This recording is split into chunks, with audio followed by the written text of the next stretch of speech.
This morning, we are learning more about the mass shooting at Florida State University. The investigation still in its early stages, but we now have names and faces of the two men senselessly killed. Fox 35's Matt Trezza is live with the details. Matt, we learned that both of the men were food service employees.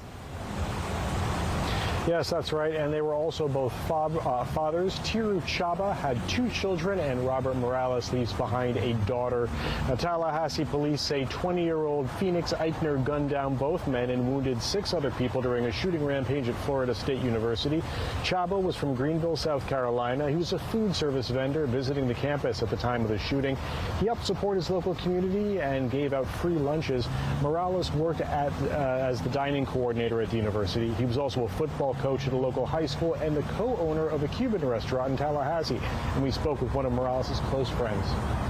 You could see him walking every day, talking to kids, asking them how the university could do better, and also just giving them just good advice.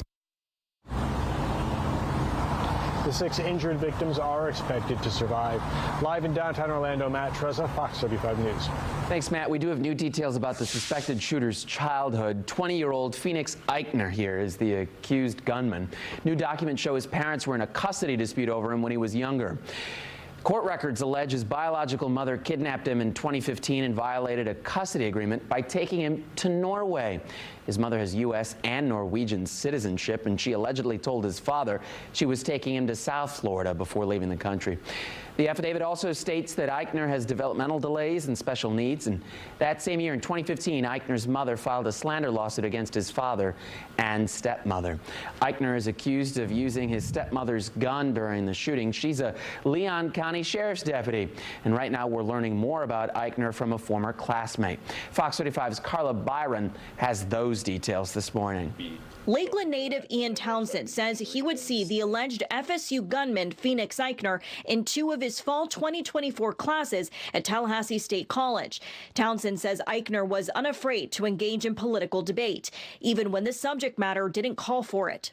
He did say that he believed climate change was real, but whenever that would get brought up, obviously other political things get brought up, like gun control and the amendments that we're all passing and stuff. So you could tell that he was, a big proponent of the right-wing stuff. However, he gave Townsend no indication he would be violent. I just thought he was a run-of-the-mill, gun-loving guy because he wore NRA shirts and he had, police support badges and stuff on his backpack. He had kind of his backpack was military grade, camping grade, something you would wear if you were in a survivalist situation. And so I was on the pathway, and then I just saw the shooter basically whip out his gun and just start shooting everything. Tampa native and FSU sophomore Samantha Joseph says she saw someone fall to the ground during the shooting, and then Ikner fired in her direction. She ran away for her life into the student union building and yelled there was a shooter, likely saving other lives.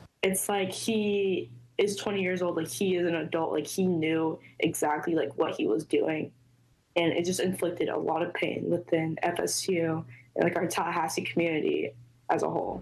Many, including Joseph and Townsend, will be attending the vigil on campus Friday evening. I feel like it's important that just, everybody come together and be strong in moments like this. Once I heard that there was a vigil, I don't know, it wasn't really even me thinking of why it was important. It was just kind of instinct, yeah, we got to go to that. Leaning on one another to get through the tragedy. Carla Byron, Fox 35 News. And you can depend on Fox 35 for the latest on the investigation. Make sure to download our free Fox Local app for those updates.